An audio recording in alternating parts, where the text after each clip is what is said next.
Anasema ya kwamba akamwita mtoto Ikabodi akisema, huo utukufu umeondoka katika Israeli, kwa sababu sanduku la Mungu lilikuwa limetwaliwa, na kwa sababu ya mkwewe na mmewe. Bwana asifiwe. Huyu ni mama ambaye alikuwa ni mwali wa mtoto wa Bwana. Kisa hiki kinaeleza ni wakati ambapo wana wa Israeli walipokuwa wameenda vitani kwa ajili ya kupigana na Wafilisti, lakini ikatokea ya kwamba walipokuwa wameenda kupigana na Wafilisti kwa awamu ya kwanza wakashindwa mbele ya Wafilisti. Walipokuwa wameshindwa mbele ya Wafilisti, Biblia inasema ya kwamba walianguka takribani kama watu wa vita 4,000. Sasa Biblia inasema walipokuwa wameshindwa wakarejea katika eneo lao na kujipanga kwenda kupambana siku nyingine. Biblia inasema ya kwamba wakawa wameshauriana ya kwamba twende na sanduku la Mungu awamu hii. Amina. Sasa Biblia inasema walipokuwa wameenda na sanduku la Mungu, ikatokea kwamba katika mapigano ya wakati huo wakafa wanajeshi wengi zaidi kuliko siku ile ambayo walikuwa hawajaenda na sanduku la Mungu. Lakini pia sanduku la Mungu likatwaliwa au likaibiwa au likachukuliwa na wale Wafilisti waliokuwa wanapambana na majeshi ya Israeli. Sasa baada ya hapo ndio unakuja kukutana na kisa hiki ambacho kinahusiana na kweli, kinahusiana na mstari wa kukumbuka ya kwamba huyu mwanamke ambaye alikuwa ni mwali wa kuhani Eli aliposikia habari hizo, neno la Mungu linasema ya kwamba akajinamisha, akazaa. Alipozaa yule mtoto aliyezaliwa akamwita Ikabodi akisema ya kwamba huo utukufu wa Mungu umefanyaje? Umeondoka. Amina. Sasa natamani tujifunze kitu katika eneo hili kabla sijaenda mbali sana. Ni kwamba walimu wa kitabu hiki wameelezea hapo juu kwa habari ya mahusiano ya mtu na Mungu, lakini anaelezea habari ya uwepo wa Mungu. Amina. Na anajaribu kututia moyo kwamba tutazipata baraka tukiwa pamoja na uwepo wa Mungu na pamoja na mahusiano na nani? Na Mungu. Sasa kwa wana wa Israeli, sanduku la agano walilichukulia kama uwepo wa Mungu katikati yao. Wao kwa wana wa Israeli, sanduku la agano kuwa katikati yao ilikuwa ni kitu ambacho kwao wanakiona ya kwamba wanapokuwa na sanduku la agano katikati yao, ni Mungu yuko katikati yao. Amina.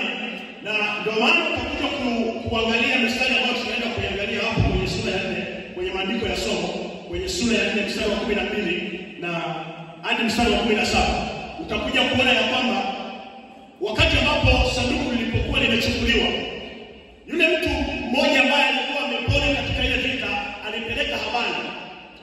Na alipopeleka habari, utaona kuhani aliposikia habari za kwamba ile sanduku limeondoka, alianguka akafariki. Amina.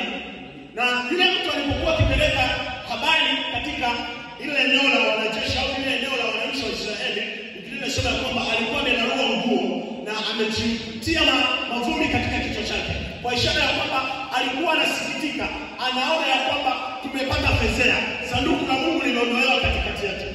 Lakini kitu ambacho nilikuwa ninajiuliza vizuri katika eneo hili ni kwamba ni kwa nini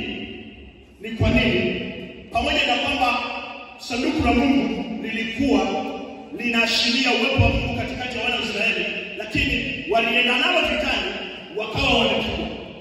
Hilo ndio swali la msingi nadhani ambalo tunaweza tukajiuliza na tukapata kitu cha kujifunza, kwamba wana wa Israeli walikuwa wanachukulia eneo la sanduku la Mungu katikati yao kama eneo la kwamba Mungu yuko katikati yao, lakini hawakuwa wanajali habari ya mahusiano na Mungu. Sijui kama tunaelewana. Na hii ndio hatari ambayo watumishi wa Mungu wengi tunatakiwa kuwa makini katika maisha yetu, kwamba uwepo wa Mungu katikati ya maisha yetu unakuwa na nguvu zaidi pale tunapokuwa na mahusiano na Mungu. Sio uwepo wa Mungu pekee yake. Sijui kama unaelewa. Yaani uwepo wa Mungu pamoja na mahusiano na Mungu ni vitu ambavyo vinatakiwa viende pamoja. Ikitokea ya kwamba unakuwa na uwepo wa Mungu lakini hauna mahusiano na Mungu, kuna vitu hautafaidika. Na ikitokea kwamba una mahusiano na Mungu lakini hauna uwepo wa Mungu, kuna vitu hautafaidika. Na kitu ambacho nataka nizungumze katika somo hili katika eneo la maandiko ya wanafunzi ni kwa habari ya kwamba kuhakikisha kwenye maisha yako unajua ya kwamba nina uwepo wa Mungu na nina mahusiano na Mungu. Sijui kama unaelewa. Sasa unaweza kujuaje kwamba una mahusiano na Mungu na una uwepo wa Mungu? Mahusiano hayaji bila kutengenezwa. Tunaelewa? Mahusiano hayaji bila kutengenezwa. Si ndio? Maana yake ni kwamba kuwa na Mungu, unaweza kuwa na Mungu hauna mahusiano naye. Ndicho kilichokuwa kinatokea kwa hawa majeshi ya Israeli, ya kwamba waliona sanduku kama eneo la Mungu yuko katikati yao, lakini hawana mahusiano nao. Na ndio maana iliwapa shida sana kwamba inawezekanaje tumeenda na Mungu vitani lakini tumeshindwa kuliko tulivyokuwa tumeenda sisi wenyewe. Shida iko wapi? Shida iko kwamba walikuwa na Mungu katikati yao lakini ni Mungu wasiokuwa na mahusiano. Na nimekwambia ya kwamba Mungu hajali tu ile eneo la kwamba wewe unamuita Mungu. Mungu anajali pia katika eneo la kwamba una mahusiano na yeye. Sijui kama umenielewa. Ni kwamba Mungu anajali sio tu pale kwamba wewe unamuita Mungu. Mungu anajali pia ya kwamba wewe pale unapokuwa na mahusiano na yeye pia. Na nimekwambia ya kwamba mahusiano hayaji bila kutengenezwa. Yesu atusaidie. Mahusiano hayaji bila kutengenezwa. Na ndio maana ukisoma Biblia vizuri utaona ya kwamba Mungu kuna wakati alikuwa anaonyesha kama eneo fulani ya kwamba amejiweka kwa watu fulani. Lakini alikuwa anajiweka kwa watu hao kutokana na kiwango chao cha mahusiano na yeye, na sio tu kwamba wao wana yeye. Sijui kama unanielewa. Unaposoma Biblia kwa mfano, ukiona Mungu anasema kwa habari ya Ibrahimu akisema ya kwamba nitamfichaje Ibrahimu jambo hili. Bwana Yesu asifiwe. Kitu kilichokuwa kinamsukuma Mungu kwamba aende kusema na Ibrahimu ya kwamba nitamfichaje jambo hili wakati alipokuwa Sodoma na Gomora inaenda kuteketezwa. Kilichokuwa kinamsukuma Mungu kusema na Ibrahimu sio kwamba Ibrahimu alikuwa na Mungu, isipokuwa yale mahusiano Ibrahimu alikuwa ameyatengeneza kati yake yeye na Mungu. Sasa hicho ndicho kilichokuwa kinafanya Mungu anamwambia, anajisema yeye mwenyewe kwamba nitamfichaje Ibrahimu jambo hili. Bwana Yesu asifiwe. Na unaelewa vizuri kama wewe ni msomaji wa Biblia ya kwamba Ibrahimu ni mmoja kati ya watu ambao wanatajwa kwenye Biblia kwamba alikuwa rafiki wa Mungu. Alikuwa rafiki wa nani? Maana yake alikuwa na kiwango kikubwa cha mahusiano, sio tu cha yeye kuwa na Mungu. Sijui kama tunaenda pamoja. Sasa watumishi wa Mungu, ninachotaka nikutie moyo asubuhi hii kwamba kwenye maisha yako jitahidi usiishie tu katika ile lugha ya kusema ya kwamba unaye Mungu. Jitahidi pia katika eneo la kwamba una mahusiano na Mungu. Bwana asifiwe.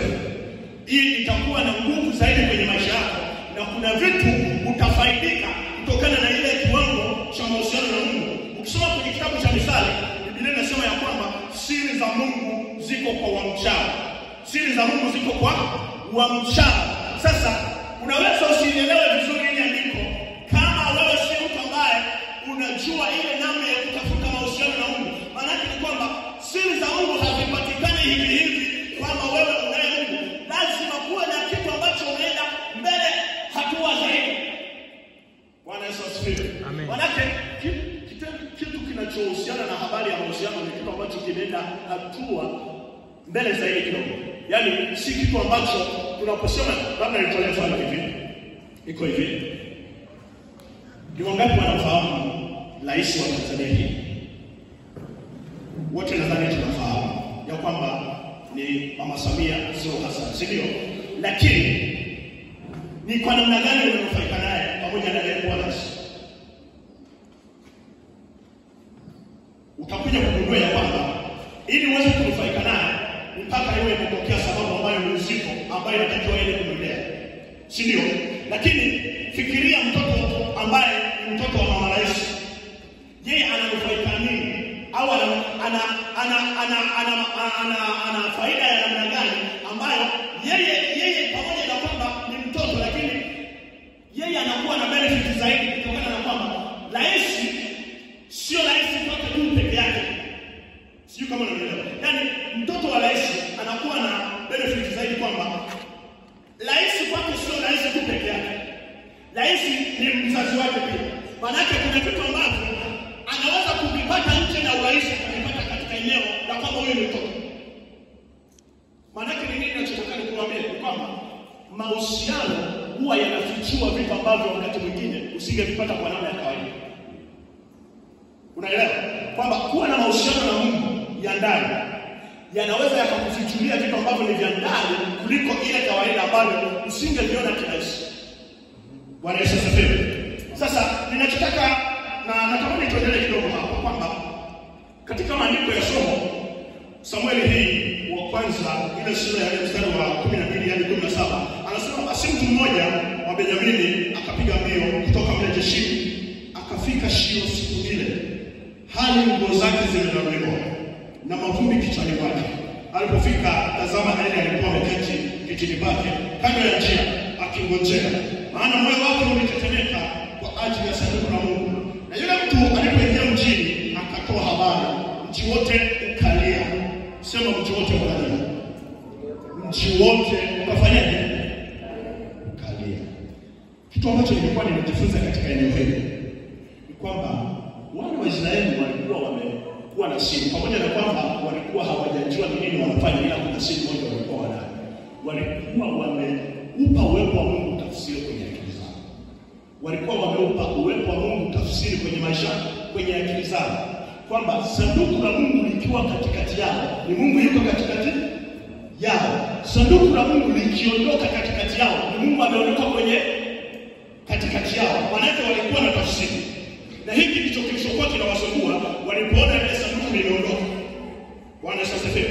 Manake walikuwa wanajua kwamba kutokana na sanduku kuondoka katikati yao, ni Mungu ameondoka katikati. Sasa nikuuliza mtumishi wa Mungu, wewe una tafsiri gani ya uwepo wa Mungu kwenye maisha yako?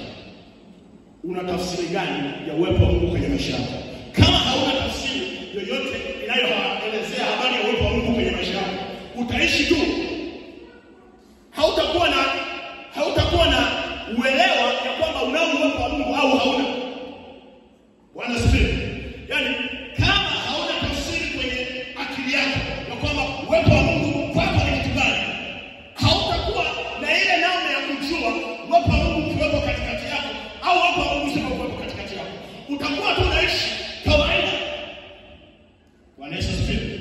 Maana usipokuwa na tafsiri kwenye maisha yako, utaishi tu. Uwepo wa Mungu ukiwepo kwako hautajua, na uwepo wa Mungu ukiondoka kwako hautafanyaje? Hautajua. Kwa sababu gani? Haujawa na tafsiri maalum kwako wewe binafsi kujua ya kwamba uwepo wa Mungu kwako ni kitu gani.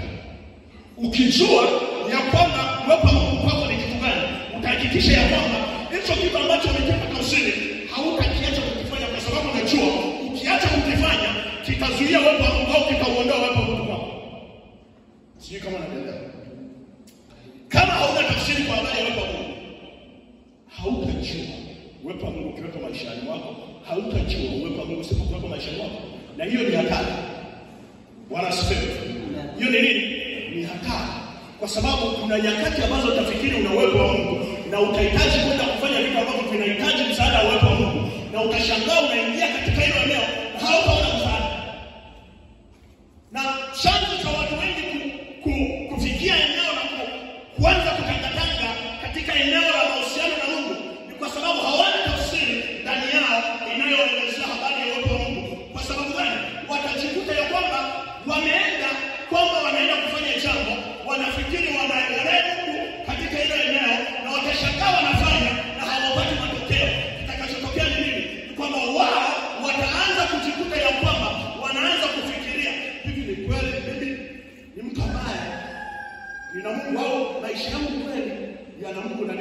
Ninapoanza kuja swali la namna hiyo, mtu ataanza kujipa majibu yeye mwenyewe, au adui anaweza kupitia huo mlango akaanza kumpa majibu yake pia.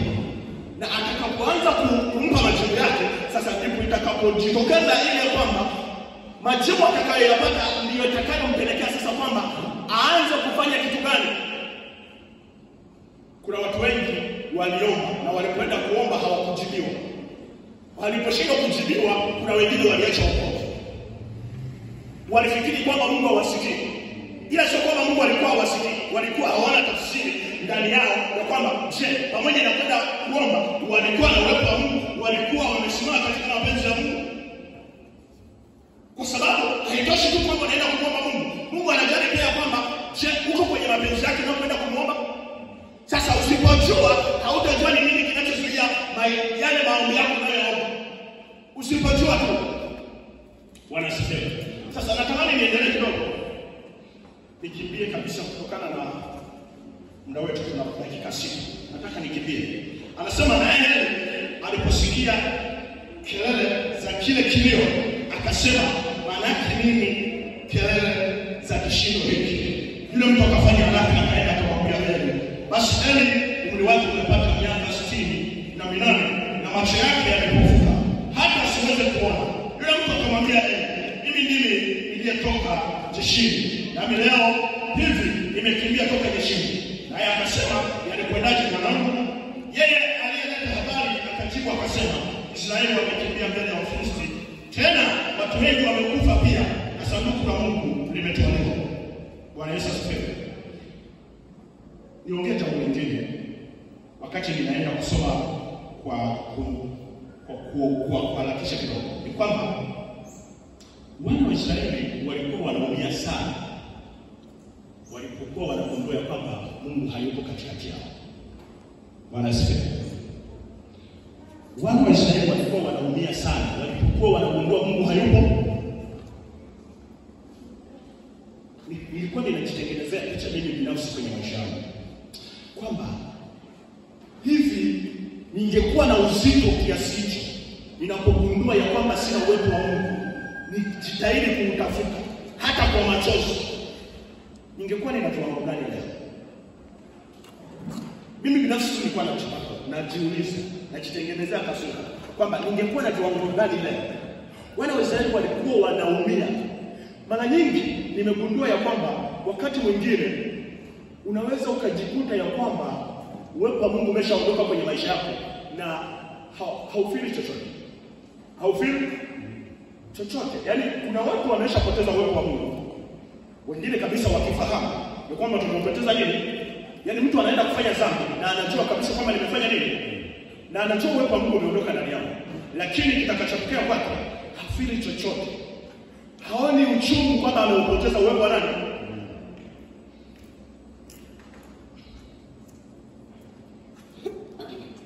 Amina. Hafili ya kwamba uwepo wa Mungu umeondoka kwenye maisha yake. Na hii ni hatari. Hili inayosababisha watu wanaishi kanisani kimlani. Yaani kama haufili uwepo wa Mungu ukiondoka kwenye maisha yako, ya kwamba unakuwa na utata wa namna gani? Utaishi maisha ya mazoea kanisani. Utaishi maisha ambayo hata ukitenda dhambi hauoni kama kwako ina maana. Utaona tu kwamba ukifanya mambo ya Mungu au usipofanya kwako ni kama haina nguvu sana. Ni kwa sababu gani?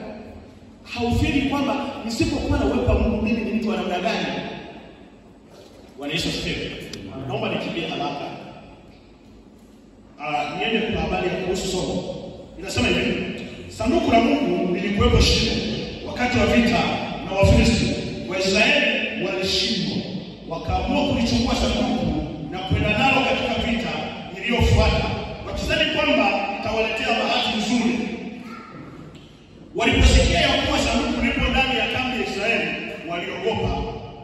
Anasema hivi, Wafilisti waliposikia kuwa sanduku lipo ndani ya kambi ya Israeli, waliogopa. Walifikiri kwa hilo ni Mungu kama mmoja wa sanamu zao za kipagani. Lakini Waisraeli na Wafilisti wote walikuwa wamekosea. Sanduku halikuwa ilizi ya kuleta kisimati, wala halikuwa Mungu. Sanduku lile lilikuwa uwepo wa Mungu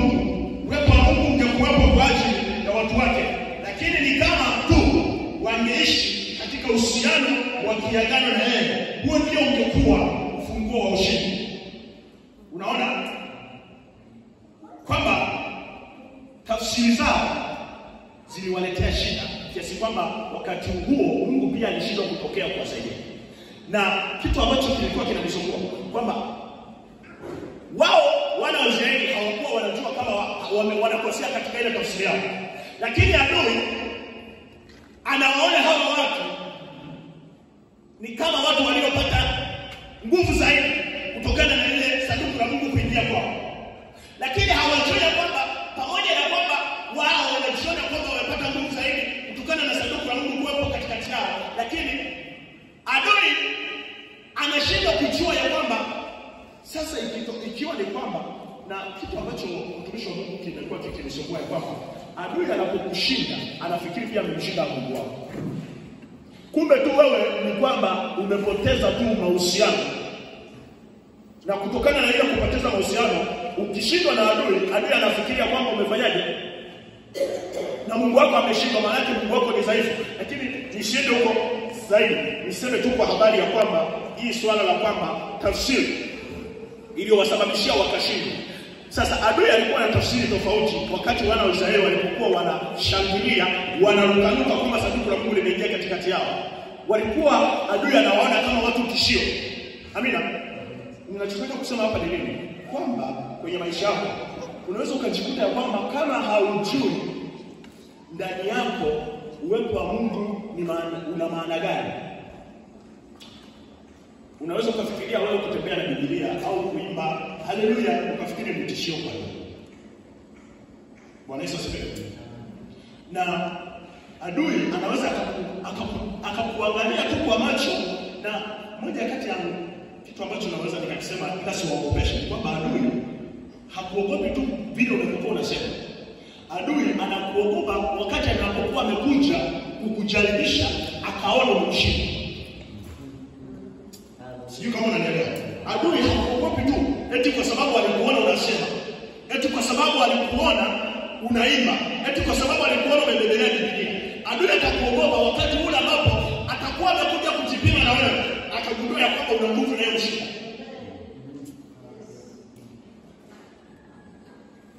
Sasa Waisraeli walishindwa mbele ya Wafilisti katika vita hiyo. Wana wa Eli kuhani mkuu waliuawa. Kisha Eli akafa aliposikia kwamba sanduku la Mungu limetwaliwa. Kushindwa na masikitiko yalikuja kwa sababu wana wa Israeli walitumainia sanduku la Mungu badala ya Mungu mwenyewe. Wanasifiwe. Niseme kidogo na watu ambao wanafikiria kwenda kanisani inatosha tu.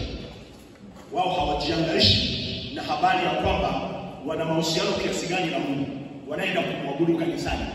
Kwa sababu kuna watu ambao wana Mungu kanisani, ila wakishaondoka kanisani mambo ya Mungu full stop kwao.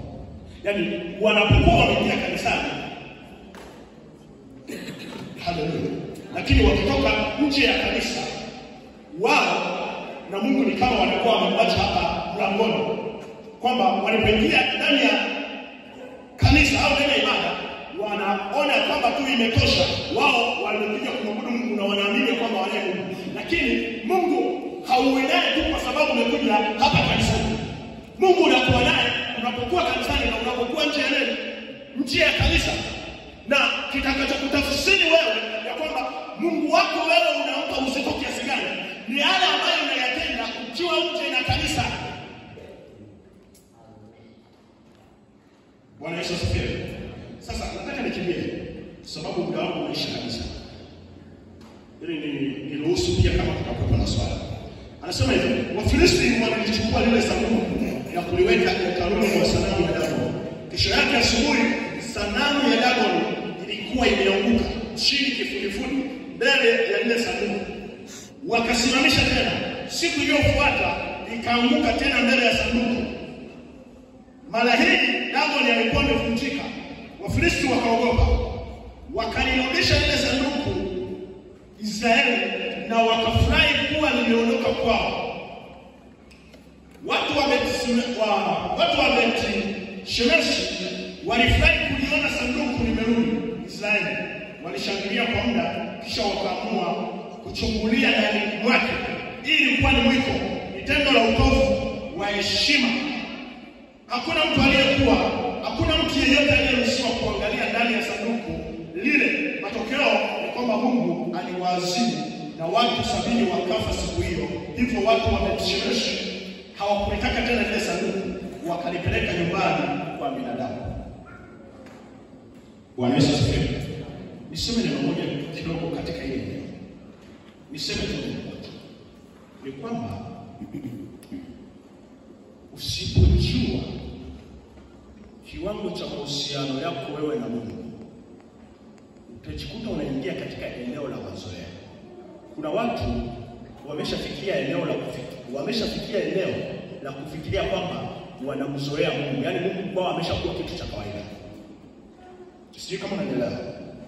Utajuaje kwamba Mungu kwako ni kitu cha kawaida? Fikiria ya kwamba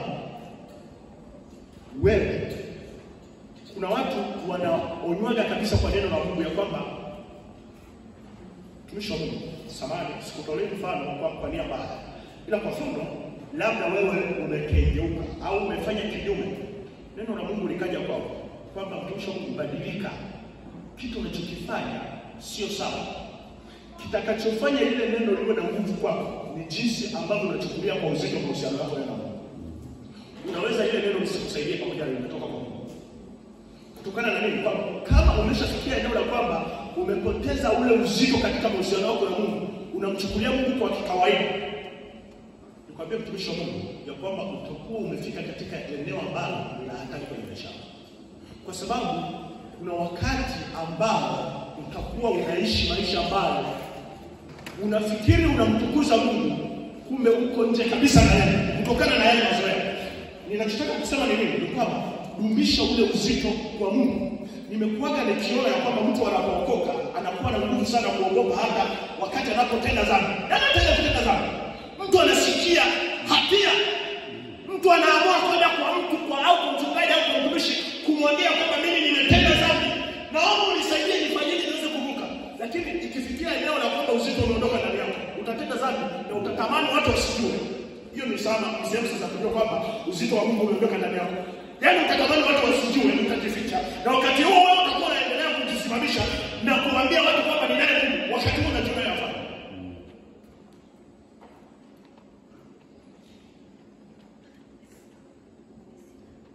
Ibada ya kweli. Maandiko yanasema kuwa sisi ni hekalu la Mungu na tunaweza kumwabudu Mungu katika roho na kweli. Ipo njia sahihi na njia isiyo sahihi ya kumwabudu Mungu. Ibada yetu inamtukuza. Inapomtukuza yeye na inapotoka mioyoni mwetu kwa mujibu wa neno lake, hiyo ndio ibada ya kweli. Kwetu sisi mahali sahihi pa uwepo wa Mungu ni ndani ya mioyo yetu. Tunamtukuza yeye kwa kuiandama mioyo yetu kwa ajili ya uwepo wa Mungu. Unaona kwamba uwepo wa Mungu kwenye maisha ya mtu unatafsiriwa kutokea ndani na sio tu kila anachokifanya nje. Nikimbie kidogo zaidi kuliko taratibu au kanuni sahihi ya ibada. Mungu alipendezwa zaidi na heshima na upendo wenye utii wake.